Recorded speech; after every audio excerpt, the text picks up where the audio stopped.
Okay, so let's begin the webinar.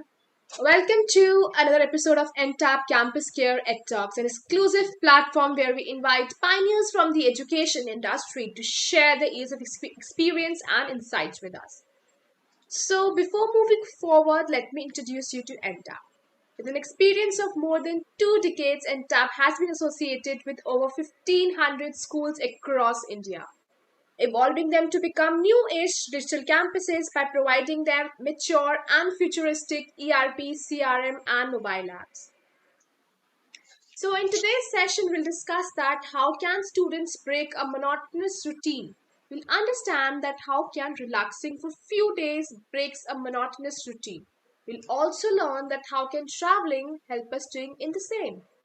So let's begin by introducing our panelists for today. So please welcome Miss Vera, Principal City Montessori Inter College, Lucknow, Uttar Pradesh. For her contribution to the field of education, ma'am has been honored with the Ideal Teacher Award and the Mother Teresa Award. Welcome to the show, ma'am. Thank you very much. Thank you. So next up, we have Miss Swati Verma, Principal, Riverside Academy, Inter College, Lucknow, Uttar Pradesh.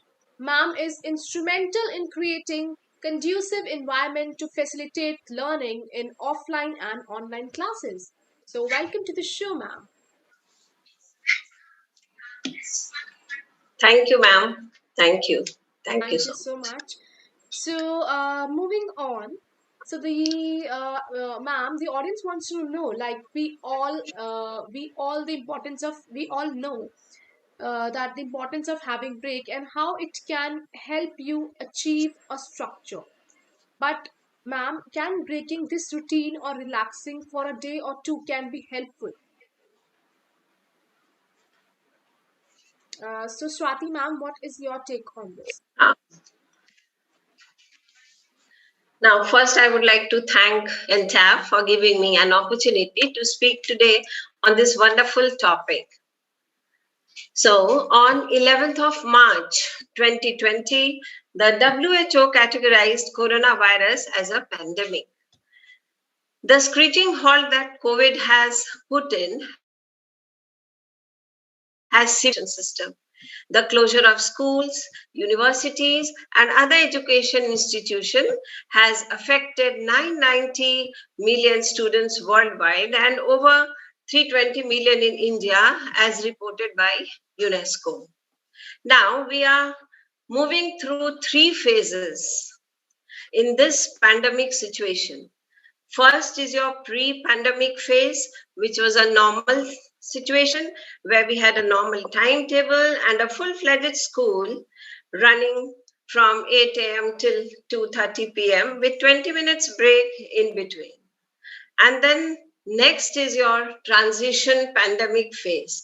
When pandemic just started, there was no insight, to understand the way forward for the new methodology of virtual learning. But now the way forward is the schooling society in our education and encourage open-ended, explanatory, and liberal education. Hence, inclusive education is the need of the hour. Now, I would like to share that what is this inclusive education? It is just a practice that allows each student to feel respected, confident, and safe, which is most important nowadays, so that he or she can learn or develop his or her potential and values. It promotes social cohesion also and active participation and a complete school experience and positive interaction with peers. And it's very important, to create a school atmosphere while we do online classes. Like the students should be in the school uniform. We have prayers before starting our lessons, not assembly, but prayer at least, and so many other things. And next is your third is your pandemic phase, which we are facing nowadays. And nowadays we are practicing the virtual learning, which needs to be suitably dovetailed according to the need of the students, teachers, and parents. So what are the challenges now? The time which is awarded to the which was awarded to the students during offline classes was 6 hours, while in virtual learning we had to squeeze the time from 6 hours to 3 or 4 hours, that is from primary to class 12, with no lies to find out a methodology of introducing break in online classes so that accessibility and interest in the subject is never lost. Now, sitting for 5 hours in front of the screen, a child gets too much tired and he spoils his or her eyes also. So, break or temporary relaxation in the timetable can definitely help students to recover their energy to even much higher levels than before. They can think faster, better, and can come up with better ideas, and above all enhance their emotional intelligence, which is very, very important nowadays. Now, in this COVID period, giving breaks would definitely help students interact with each others, their family members, and support each other as a unit. So they can during this period they can sit still and they can exercise. And according to me, we have Sunday as a holiday. Of course, that is a rest day for all the students. And but the most important thing is break should be in between. Like we are carrying 6 hours, then there should be proper break for the students to get energized. So I Absolutely. feel that yes. Absolutely, ma'am. Very well said. So, moving on, Vera, ma'am, what are your views on this? You talked about break and how the break should break the monotony for children. Monotony can be devastating, damaging, and disastrous for kids, and therefore can be instrumental in killing their creativity. Whereas children need to be, they need to have their mind sticking all the time. That's what childhood is all about. That's what student life is all about. And to keep the mind sticking, it's important to keep them engaged in creative activities. So even the online classes, when we talk about online classes and we talk about we sort of have to prevent our children from slipping into passivity because it's a mode wherein you are not getting to see each other, which in itself is uh, an impediment of sorts. If you ask me as a teacher, I've always felt that it's important to look into those 40 pairs of eyes looking at you with that glint, with that promise that there's so much to offer in the class dynamic.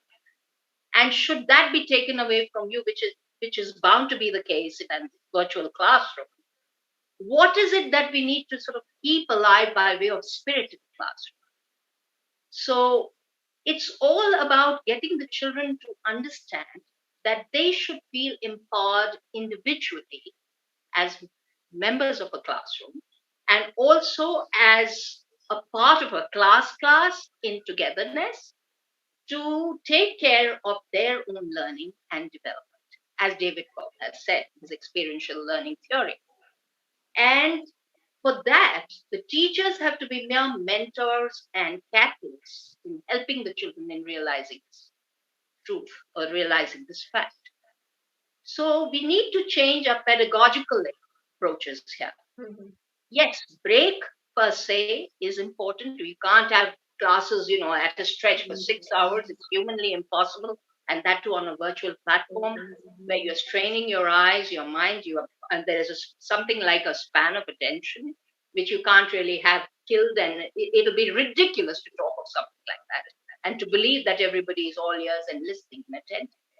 So the classes have to be essentially interesting, engaging, and entertaining. And when you're talking of the breaks, I'm talking about incorporating various activities and exercises as part of the classroom time. So it has to be engaging, wherein the children get into some kind of collaborative activity, some kind of paired activity, where they've already gone through the lesson back home in the asynchronous mode and have now come back to the classroom in the synchronous mode with their brains ticking, knowing exactly what is meant to be as part of the discussion in the classroom and contributing towards it. It's not as if it should be a monologue, that the teacher is doing the talking and the child is slipping into his passive zone, zoning out completely out of the classroom and dreaming about something which he wishes to dream about. Or sometimes just being online and just being elsewhere physically and mentally, to say the least. So little things can be incorporated into the lessons to make these lessons, brain ticking, entertaining, and subscribing to the break, as you mentioned, within the classes. So many activities like energizers, like little pop-ups of, emojis by way of reactions. The chat box should be maximized in terms of its utility value, where the children can write whatever they want to by way of responses and interactive comments. And all of these, each of these should be given cognizance to by the teacher, that the teacher creates this atmosphere of, enjoyment, engagement, and learning at the same time. Thank you. Absolutely, ma'am. Very well said, ma'am. Aptly. So, moving on. So, Swati, ma'am, how can including some physical activity in the routine can help in breaking the monotony? Well, physical activity in the routine can definitely help in the production of happy hormones, which we are having. Happy hormones making one feel happy, positive, and healthy. Apart from the physical benefits of strengthening muscles and bones, so physical activity when we club with academic work would help students focus better and perform much better in studies too. What happens that it increases their oxygen levels and help them build immunity against diseases, and in today's pandemic world, of course, the coronavirus. So exercising helps students develop patience and tolerance, which is very, very important, and which helps them to keep up with the stress and learn to manage stress better, because nowadays children, they have very less patience. So it's very important nowadays to have physical activities in between, and physical activities also helps to nature watch as greens, and watching as greens are soothing to the eyes, because children, they get tired after having so many classes. At least they can look to the greenery, which gives soothing effect. Sometimes what happens, the class gets too boring. So in between, if you ask children just to close your eyes for 2 minutes, and when we ask them to open their eyes, they feel so much energized. So this is very, very important for everybody. And even suppose 2 minutes meditation in between, the teacher is teaching, and when she asks them to meditate at least for 2 minutes, or cut some jokes, or tell them some innovative thing, this makes the class very interactive and energetic, Right. isn't it? So nowadays, what is happening? Students are becoming very, very indisciplined because in online classes, of course, this we have felt, because they don't have a routine life. There is no discipline. So the best thing is, what is the remedy behind this to make them disciplined and energetic, is to introduce some physical exercises like yoga, sometimes meditation, because this I feel that, of course, this is very, very important, physical activity. Right, ma'am. So, yes, ma'am. So, moving on, ma'am. So, Veera, ma'am, the audience would like to know, like, although we are not allowed to travel today, so hopefully soon. So, Veera, ma'am, the audience wants to know, like, how much it is important to travel to break the monotony of daily school or office life. Oh, well, we do take our children in normal circumstances, if I may say so, uh, for nature walks, for some kind of outdoor activities, which they get into, some kind of community service activities where they go visiting various places like orphanages and old age homes and so on. The normal circumstances, if you will. But now we have to be in complete acceptance of the new normal. And then if you talk of travel, well, virtual tours do a very good job. Yes. So the children can be sort of indulged into, the teachers can allow the children to indulge in this kind of virtual tours and make them a part of the lesson. So a good geography lesson, wherein you have a good, beautiful virtual tour incorporated into it, is going to have the lesson etched in the minds of children, something which they'll never forget. Whereas geography is volatile, escapes from the human mind very easily. So does history.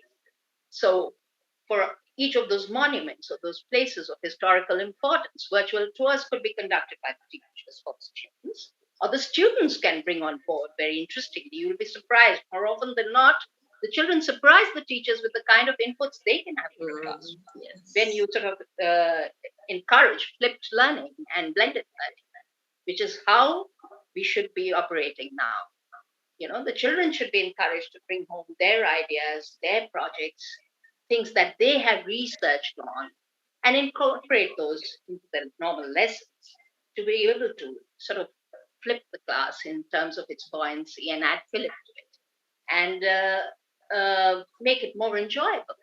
So then there's no sense of deprivation that, oh, we can't travel, we can't go here and there. You're just sitting on your couch and you're everywhere else where you wish to go. So your horses of imagination flying high, your spirit soaring, and you're good to go. So that's how we need to sort of maintain and pet the spirit of the children. Yes. Absolutely right. So very well said, ma'am. So yeah, thank you so much, Swati ma'am. Thank you so much, Veera ma'am, for sharing your valuable insights upon this beautiful topic. And it was lovely interacting with both of you. So thank you so much, ma'am. Thank you. The pleasure was all mine. Thank you very, very much. Thank you. Thank you, ma'am. Thank you. And yes, to all the viewers who are watching us, if you haven't subscribed the channel yet, so do subscribe it for regular updates. Till then, stay happy, stay safe. Thank you. Bye bye, everyone. Bye bye. Thank you.